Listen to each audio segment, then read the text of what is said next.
done. Thank All right, God. before you go, do you have Of two course. minutes? I want to do Of something with you. course. All right, this is Absolutely.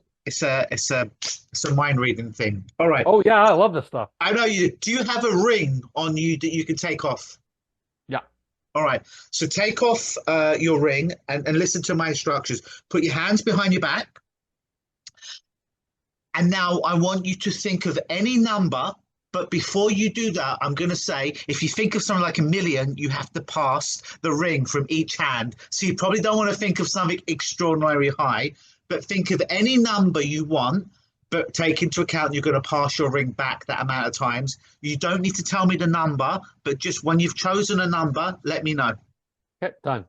Simply, all I want you to do now is pass the ring from each hand that many times, and then just tell me when you're done. Done. Now keep it in whatever hand it's in. Second part of this, so you've chosen a random number. There's no way I could have known that number, right? You just No. chose it. You haven't even said it or written No. it down. Second thing I want you to do now is I don't know what the ring is. I never saw it. But whomever purchased that ring for you, however many letters in that person's name, you're going to pass the ring from hand to hand. So before you do that, if it was you, then you would count how many letters are in your name and pass it from each hand. If it was someone else, however many letters are in that person's name, you're going to pass the ring from hand to hand. You got that? Yeah, of course. Tell me when to So go. when you're ready, pass the ring that many times corresponding with the amount of letters in the person's name. And let Okay. me know when you're done. Great. So first thing is you chose a random number, right? Yeah.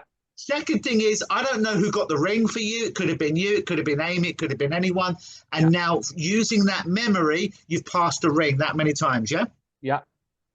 Last part of this. Don't do it yet. Let me explain it to you. If the ring is in the left hand right now, you're going to pass the ring spelling out the word left.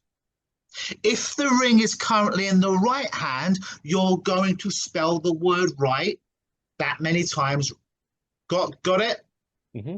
So go ahead. Don't tell me if it's left or right. But when you're done, let me know. So whatever hand it's in now, it stays in that hand. All right. Okay. So let's recount what's happened. First thing is you chose a random number. You chose any number.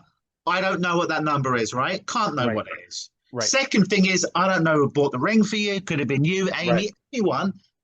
But it's from a memory and you passed the ring back that many times. And the last thing is I asked you to do is whether it was in right, spell right, whether it's in left, left. It was a fact. First thing was random, a random number. Second thing was a memory, who got the ring for you. Last thing was a fact. You're going to spell right, you're going to spell left. Correct? Mm-hmm. Whatever hand the ring ended up in, keeping both hands closed, bring both your hands forward in front of you. Eyes closed or eyes open? You can have your eyes open if you want. Doesn't matter. Raise the hands up a little bit. And because if it was in person, I'd touch you, but because I'm not, it's in your left hand, right? Your left hand. Thank you. That's crazy.